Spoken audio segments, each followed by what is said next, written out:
budget. Let's talk about military spending.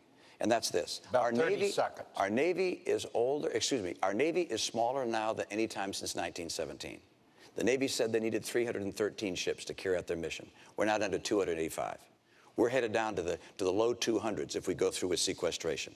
That's unacceptable to me.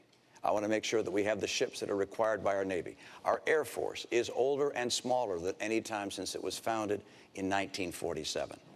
We've changed for the first time since FDR. Since FDR, we've always had the strategy of saying we could fight in 2 conflicts at once. Now we're changing to 1 conflict.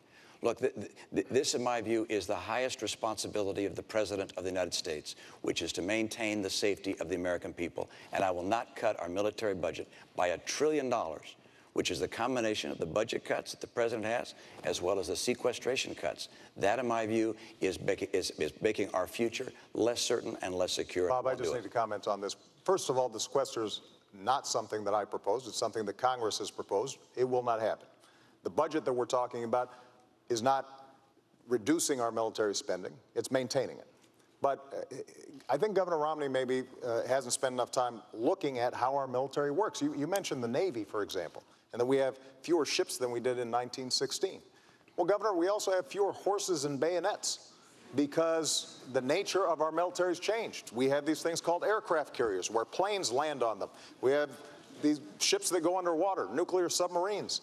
And so the question is not a game of battleship where we're counting ships. It's what are our capabilities? And so when I sit down with the Secretary of the Navy and the Joint Chiefs of Staff, we determine how are we going to be best able to meet all of our defense needs in a way that also keeps faith with our troops, that also makes sure that our veterans have the kind of support that they need when they come home.